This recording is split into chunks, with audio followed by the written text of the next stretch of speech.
Past participle, verb की तीसरी form को पास्ट पार्टिसिपल बोलते हैं।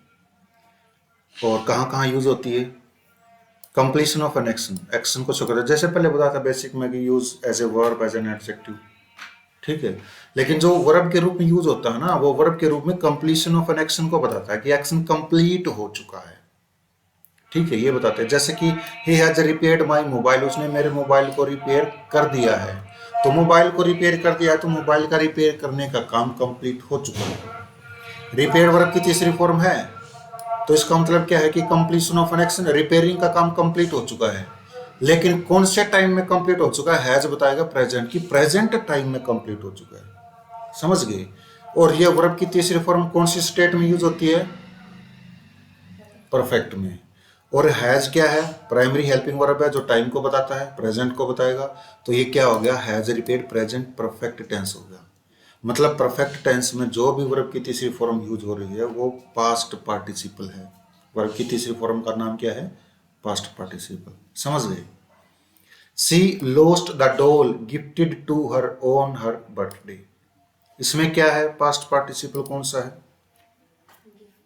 गिफ्टेड। मतलब गिफ्ट देने का जो एक्शन है वो कंप्लीट हो चुका है, ठीक है। ये वर्ब की तीसरी फॉर्म है। लोस्ट वर्ब की सेकंड फॉर्म है, ठीक है। गिफ्टेड जो डॉल की गई, clear. The house painted blue looked stunning, stunning का मतलब आश्चर्यजनक, सरप्राइजिंग, ठीक है। वो हाउस, कौन सा हाउस? पेंटेड ब्लू, जिसको ब्लू पेंट किया गया है, हो चुका वो ब्लू पेंट, पेंट हो चुका, ठीक है। तो पेंट का जो एक्शन है वो कंप्लीट हो चुका है। तो पेंटेड जो वर्ड है वो क्या हो गया? पास्ट पार्टिसिपल हो गया सेंटेंस में। कंप्लीशन ऑफ एन एक्शन को शो कर रहा है ये। Is it clear? अब एक एग्जाम्पल आ गया है नीचे, ऐसे ऐसे एग्जाम में पूछे जाएंगे आफ्टर 12th क्लास, जो भी गवर्नमेंट जॉब के एग्जाम्स दोगे। The message receiving yesterday contained good news, कौन बताएगा इसमें गलती कहाँ है? हाँ, मन ने भी तो बता दे, इसने क्यों बताओ? क्या हुआ इसी का? रिसीव्ड आएगा, क्योंकि रिसीव हो चुका वो कल, ठीक है। Completion of action. Point number 1 समझ में आ गया। पॉइंट नंबर 2 देखो, past participle as an adjective, adjective के रूप में पास्ट पार्टिसिपल का use. Delhi is no more polluted, Delhi जो है वो अब और ज्यादा पोल्यूटेड नहीं है। तो पोल्यूटेड क्या? दिल्ली, दिल्ली क्या है? नाउन, नाउन में ऐड करने वाला एडजेक्टिव। जो पोल्यूटेड वर्ड है क्या है? ये adjective. Mumbai is a very crowded city, city कैसा? क्राउडेड। क्राउडेड आल्सो वर्ब की तीसरी फॉर्म है, लेकिन यहां पर ये एडजेक्टिव के रूप में काम कर रहा है। The tired biker finally reach the mountain peak, biker कैसा? टायर्ड। तो ये टायर्ड वर्ब की तीसरी फॉर्म है, एज एन एडजेक्टिव यूज हुई है। The breaking vase lay shattered on the floor, no error, D. कौन से पार्ट में एरर है?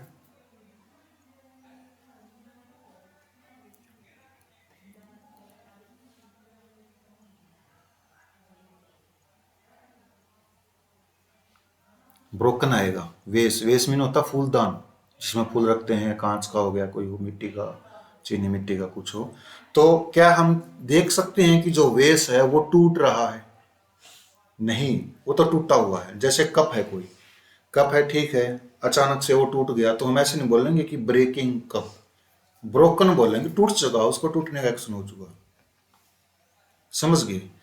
अब नेक्स्ट देखो, इसमें the exciting student asked several questions about the mysterious artifacts, इसमें क्या है?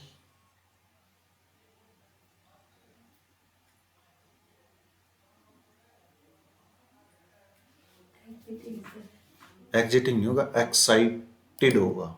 अब देखो, टीचर कुछ समझा रहा है और स्टूडेंट क्या है, जब टीचर उनको समझा रहा था तो क्या स्टूडेंट एक्साइट हो रहे थे, उत्तेजित हो रहे थे, या एक्साइटेड हो चुके थे? प्रश्न जो पूछेगा कोई स्टूडेंट, वो एक्साइटेड हो चुका होगा, ठीक है, वो तो बताते बताते ही एक्साइटिंग हो रहा होगा कि हाँ मतलब कुछ ना कुछ है, एकदम से एक्साइटेड कि सर ये क्वेश्चन कैसे। स्टूडेंट्स जो थे वो एक्साइटेड हो चुके थे, एक्साइट होने का एक्शन कंप्लीट हो चुका था। वर्ब की तीसरी फॉर्म चाहे एडजेक्टिव के रूप में यूज हो चाहे वो वर्ब के रूप में यूज हो, वो वर्ब की तीसरी फॉर्म एक्शन कंप्लीशन को ही बताएगी। जैसे इसमें बाइक का था टायर, टायर हो चुका था वो। वेस्ट जो था ब्रोकन आएगा, ब्रोक हो चुका है, टूट चुका है वो स्टूडेंट जो है वो एक्साइटेड है, हो चुका है excited. Is it clear?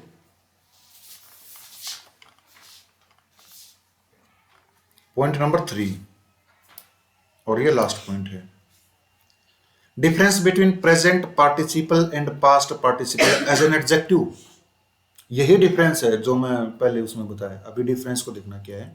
Please explain me this sum as it is very confused या कंफ्यूजिंग। कृपया मुझे ये प्रश्न समझाइए, क्योंकि यह है प्रश्न, कंफ्यूज्ड है या कंफ्यूजिंग है।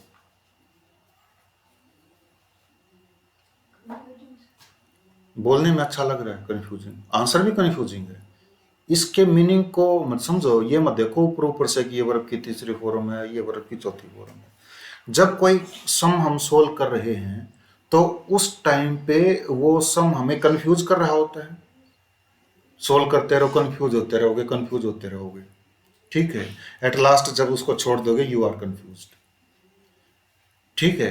जब उसको सोल्व रहे हो, कंफ्यूज भी हो रहे हो, एक्शन भी कंटिन्यू है, और V four is use in continuous, continuity of an action. समझ गई?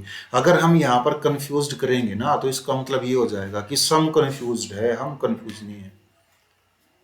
As it is very confuse, कि ये सम कंफ्यूज है, इसको समझाओ। सम कंफ्यूज नहीं है, हम कंफ्यूज। समझ गए? अब नेक्स्ट सेंटेंस में देखो, I am very confused, confusing to have read this sum. इस सम को पढ़ करके मैं कंफ्यूज हो चुका हूं या मैं कंफ्यूज हो रहा हूं। कंफ्यूज्ड वो कंफ्यूज होने का एक्शन कंप्लीट हो चुका, सम भी पढ़ लिया, तो यहां पर कंफ्यूज्ड आएगा। अब इस सेंटेंस को समझो, इस सेंटेंस से अच्छे से समझ में आ जाएगा जो नीचे लिखा, she scolded the servant for bringing her A cup of steaming या स्टीम्ड टी। स्टीमिंग का मतलब होता है भाप उठती हुई, या स्टीम का मतलब होता है भाप उठना। किसी चीज से अगर भाप उठ रही होगी तो वो गर्म नहीं होगी, और किसी चीज से भाप उठ चुकी होगी तो ठंडी। तो सी है कोई, उसने अपने सर्वेंट को डांटा है, तो सर्वेंट को डांटा है, उसके लिए कप कॉफी का लाने के लिए, टी का लाने के लिए, तो कैसे कप चाय कैसे पी जाती, ठंडी या गर्म? गर्म। तो जब वो गर्म होगी तो क्या होगी, भाप उठ रही होगी, भाप उठने का एक्शन कंटिन्यू होगा, जब कंटिन्यू एक्शन हो तो V4। समझ गई? तो यहां पर क्या आएगा, स्टीमिंग या स्टीम्ड? स्टीमिंग। अब नेक्स्ट देखो क्या है सेंटेंस एक और, he ordered her to serve him a cup of steaming या steamed T.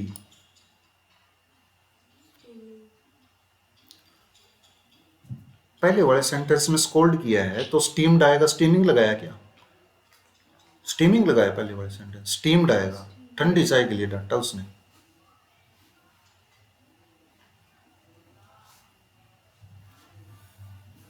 Slip of mind, steamed आएगा, बताया भी नहीं किसी ने। मैं चेक भी कर लिया करूँ, इनका ध्यान है कि नहीं। पढ़ाते पढ़ाते डोग में हाथी, पढ़ाए जाओ, फिर बच्चे आपस में बात करें, डोग में हाथी बताया। मैंने देखने खातर भी कर लिया करूँ कि इनका ध्यान है कि नहीं, ठीक है। तो ही ऑर्डर, उसने ऑर्डर किया है, हर को ऑर्डर किया है कि कोई हर है, कि उसको सर्व करे एक कप ऑफ स्टीम्ड टी या स्टीमिंग टी। कोई चाय का ऑर्डर करेगा तो गर्म चाय का ऑर्डर करेगा कि ठंडी चाय का? गर्म चाय, और गर्म होगी तो स्टीमिंग होगी या स्टीम्ड होगी? स्टीमिंग, स्टीमिंग मीन्स गर्म, हॉट टी। समझ गए? और स्टीम्ड टी हो तो स्टीम्ड कैसा होगा, ठंडी, ठंडी। इसका स्टीम्ड का मतलब ठंडा कैसे होगा? स्टीम का मतलब तो भाप उठना होता है, भाप उठ चुकी। सेंस को समझना है, आ गया समझ में? अब देखो, she was fascinating by the abandoned house at the end of the street.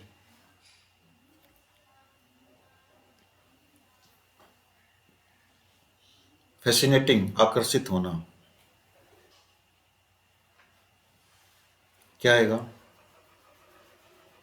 थोड़ा सा आइडिया ये भी लगा लिया करो कि इसमें बाई लगा रखा है, बाई है तो पैसिव वॉइस है, पैसिव वॉइस है तो आज के बाद वर्ब की तीसरी फॉर्म होगी, फैसिनेटेड हो गई, कि वो फैसिनेटेड हो गई, आकर्षित हो गई उस अबेंडेंड हाउस से जो गली के कोने पर था।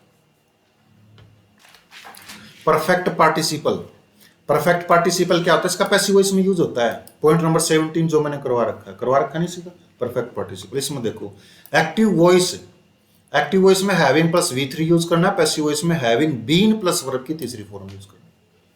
ये पैसिव वॉइस में यूज होता है, ठीक है, लेकिन पैसिव वॉइस में यूज होगा, लेकिन इसमें हो सकता है कि पेपर में ओनली वर्ब की तीसरी फॉर्म भरने आ जाए, ठीक है। तो वर्ब की तीसरी फॉर्म क्या होती है? Past participle. पहला है when there is no quickness between two actions, इसका एक ही नियम है, जब एक्शंस में क्विकनेस ना हो, और जब एक्शन में क्विकनेस हो क्या यूज करना है? Present participle. एक्शन में क्विकनेस है, प्रेजेंट पार्टिसिपल है, V4 यूज करो। एक्शन में क्विकनेस है, टू एक्शंस में कंजंक्शन यूज करो, एज सुन एज, ठीक है। एक्शन में क्विकनेस है तो कंजंक्शन यूज करो, नो सूनर देन। क्विकनेस को हम 3 प्रकार से बताते हैं, ठीक है। मैं एक बार ये करवा दूं तो ये कंप्लीट, उसके बाद मैं लिखवा दूंगा एक ही सेंटेंस को 3 तरीके से। देखो, having studied the whole night she felt prepared for the exam, पूरी रात पढ़ने के बाद उसने महसूस किया एग्जाम की प्रिपरेशन हो गई। इसमें सीखने की केवल एक बात है, जो कोमा लगा रखा है ना नाइट के बाद, इस कोमे के बाद जो सब्जेक्ट आता है वो सब्जेक्ट हैविंग प्लस वर्ब की तीसरी फॉर्म का भी सब्जेक्ट होता है। समझ गए? मतलब हैविंग स्टडीड का जो एक्शन किया है वो भी सी ने किया है, ये समझ गए? अगर इन दोनों में मिसमैच हो तो सेंटेंस गलत है, ठीक है। तो सी ने क्या किया है? सी ने पढ़ाई की है सारी रात, समझ गए? दूसरे सेंटेंस में having written the report, report किसने राइट की है? सी ने की है, और रिपोर्ट राइट करने के बाद submitted to the supervisor. Having plus V3 की हिंदी ऐसे बनती है, ये काम करने के बाद, खाना खाने के बाद, रिपोर्ट लिखने के बाद, पढ़ाई करने के बाद, समझ गए? ऐसे इसकी हिंदी बनेगी। अब इसमें देखो, हैविंग बीन बेक्ड, पकाए जाने के बाद, किसको पकाया गया है? केक को पकाया गया है। केक ने अपने आप को नहीं पकाया, पैसिव वॉइस है, क्योंकि केक एक्शन नहीं कर सकता। जब कोमे के बाद का सब्जेक्ट खुद एक्शन नहीं कर सकता तो पैसिव वॉइस यूज करना है। समझ आ गई बात? जब कोमे के बाद का सब्जेक्ट खुद एक्शन नहीं कर सकता तो पैसिव वॉइस यूज करना, नहीं तो एक्टिव वॉइस। तो केक के पकाए जाने के बाद इसको सर्व कर दिया गया टू द गेस्ट को, समझ गए? अब इसमें देखो नेक्स्ट ABCD में आ गया एरर।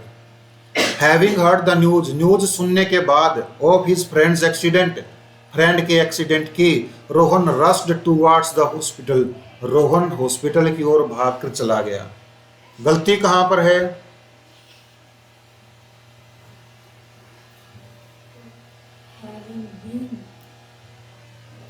इसने तो हैविंग बीन बताया, तुम बताओ क्या गलती है?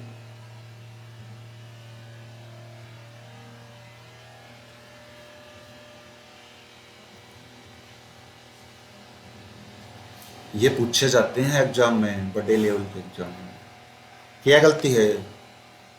ये क्या नाम इसका, इशू, क्या गलती है भाई? संगम बता है क्या गलती है? मैं बताऊं क्या गलती है? एक्शन में क्विकनेस है, और हैविंग प्लस V3 तो वहां यूज होती है जब एक्शन में क्विकनेस नहीं होती। तो इसको ठीक कैसे करेंगे? हियरिंग द न्यूज, समझ गए? क्या समझे? Hearing the news of his friends accident, Rohan rush towards the hospital. अब आ गया समझ में? किसी ने एक्सीडेंट की न्यूज सुन ली तो न्यूज सुनते ही भागेगा, ये सोचेगा कि न्यूज सुन ले, 5 दिन पाछा जावा देखा है कि बड़ा मरीज है, भाग दिया हूँ के जरूरत है जाती, सुनते ही जाएंगे ना। एक्शन क्विकनेस है दोनों एक्शन में, जब क्विकनेस हो हमें प्रेजेंट पार्टिसिपल यूज करना पड़ता है। पॉइंट नंबर 3, पॉइंट नंबर 2 या 3, समझ गए। अब यहाँ पर हमें क्या करना पड़ेगा, हमें प्रेजेंट पार्टिसिपल के लिए तो वर्ब की फोर्थ फॉर्म की यूज करना पड़ेगा। तो वर्ब की फोर्थ फॉर्म मेन वर्ब की फोर्थ फॉर्म के बनेगी, हेड नहीं होगा, यहाँ पर हियरिंग होगा, हैविंग लग जाएगा, हियरिंग द न्यूज होगा, समझ गए। अब इसमें देखो नेक्स्ट सेंटेंस में, taking rest under a tree the traveller started his journey again, इसमें क्या गलती है, ए बी या C D?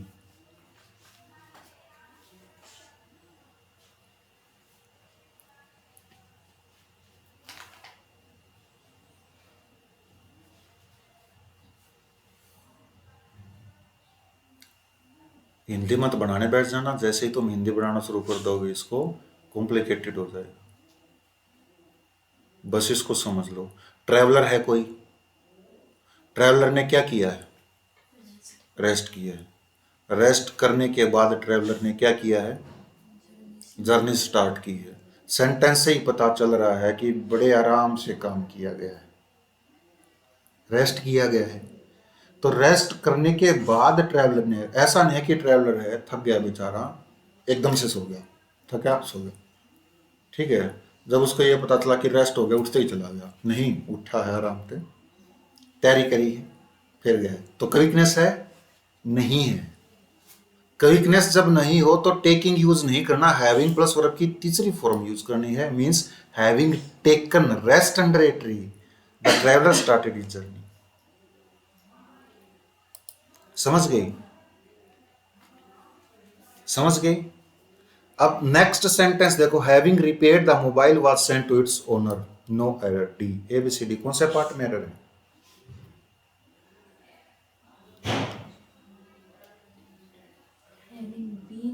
Very good, having been repaired हो गया। हैविंग बीन रिपेयर्ड क्यों हुआ?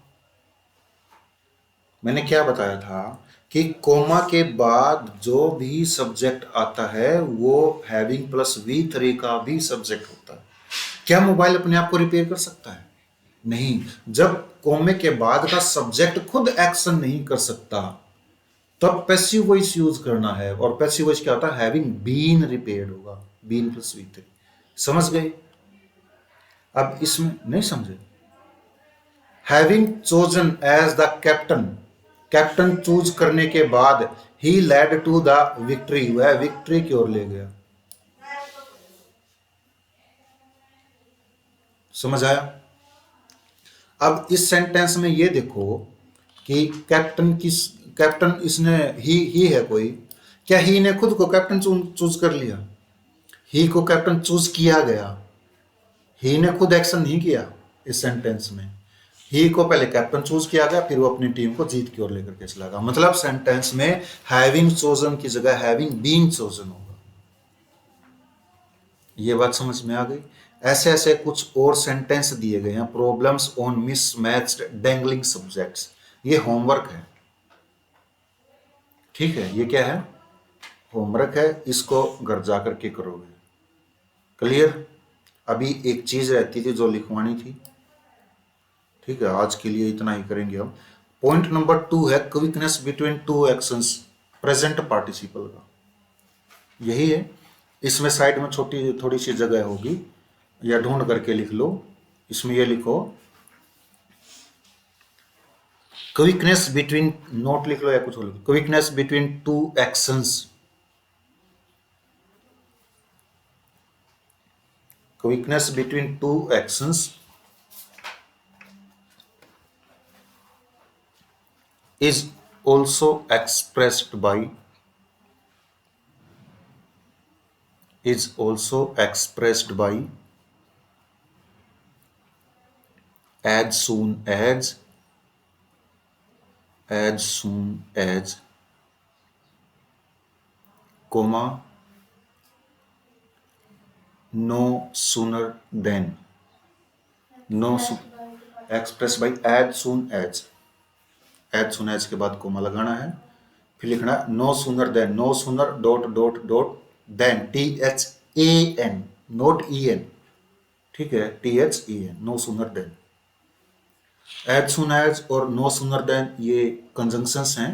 जब मैं कंजंक्शंस करवाऊंगा तब मैं as soon as no sooner than दोनों को करवाऊंगा।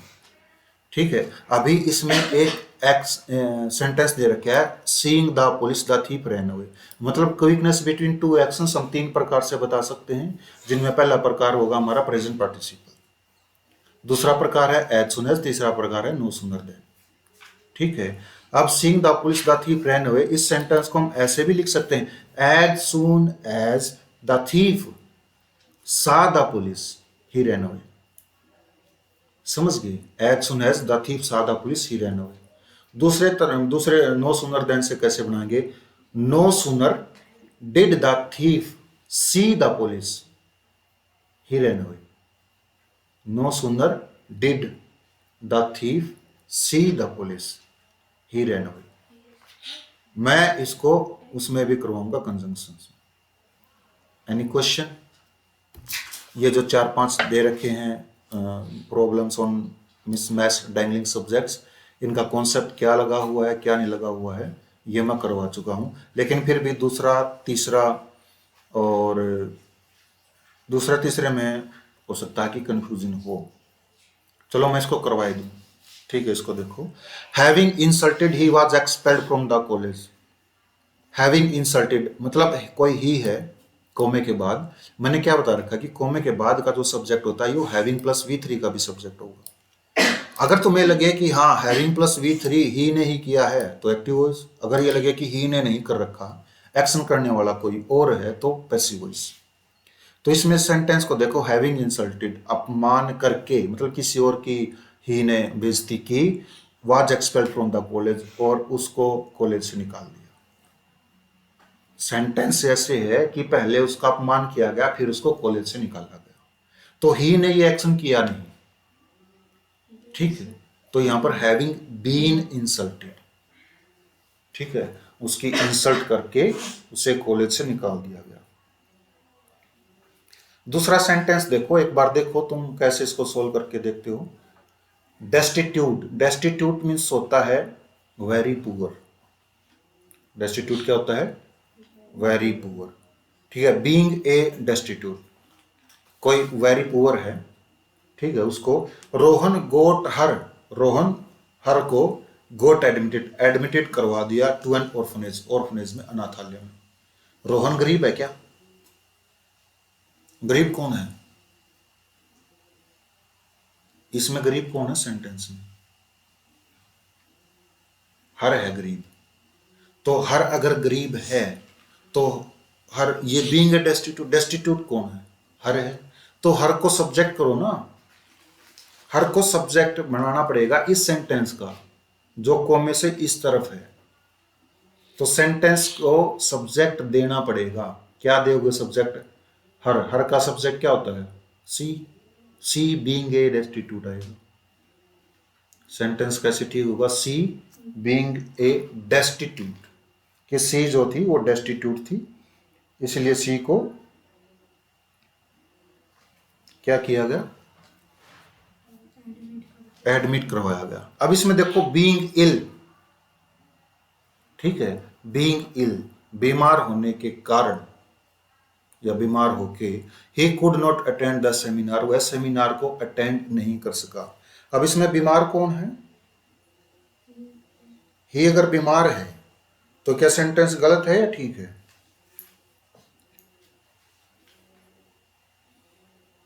ही बीइंग इल, ही बीइंग इल, ही इल है और वो सेमिनार को अटेंड नहीं कर सका, सेंटेंस ठीक है, ठीक है। सी, कोई सी है, बीइंग रिच, रिच होने के कारण, Rajni always helps her poor friends with money. ये देखो, ये बताओ कैसे?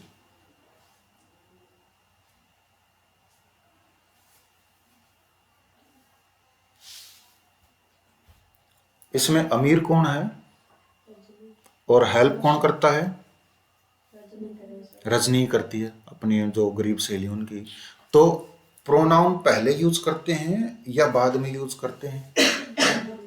बाद में यूज करते हैं, नाउन की रिपीटेशन को खत्म करने के लिए। देखो ये डेफिनेशन से सोल्व होगा। पहले नाउन यूज करो और नाउन की रिपीटेशन खत्म करने के लिए बाद में प्रोनाउन यूज करो। मतलब रजनी सी की जगह आएगी और जो सी है रजनी की जगह जाएगी। समझ गई? रजनी रिच है इसलिए वह हेल्प करती है। अब ये देखो, being Sunday, they went for a leisure drive. Sunday होने के कारण वे एक ड्राइव पर चले गए। लेजर ड्राइव, फुर्सत की ड्राइव, आराम से जाऊंगी, आराम से आऊंगी। बताओ कहां पर गलती है, कहां पर सेंटेंस में करेक्शन किया जाएगा, या सेंटेंस में कोई गलती नहीं।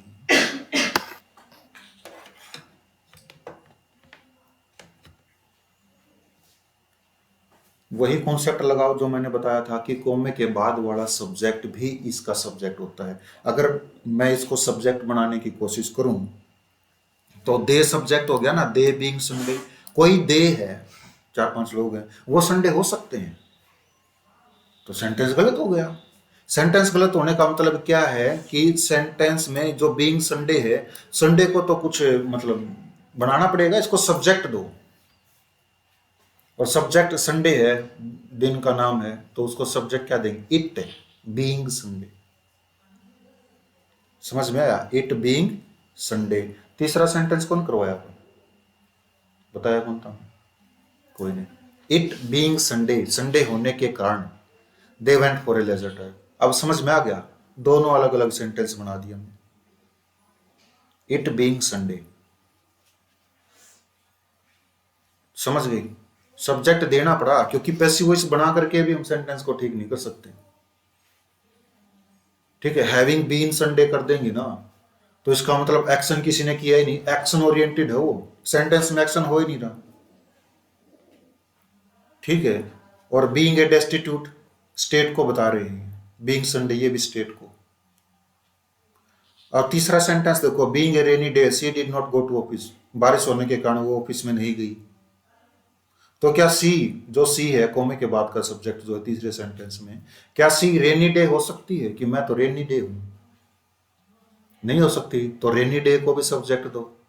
क्या सब्जेक्ट दोगे? It, it being rainy day. समझ गए? पार्टिसिपल्स खत्म हो चुके हैं यहां पर। कल पार्टिसिपल्स याद करके आना और जीरन स्टार्ट कर देंगे। कोई क्वेश्चन है? कोई क्वेश्चन नहीं?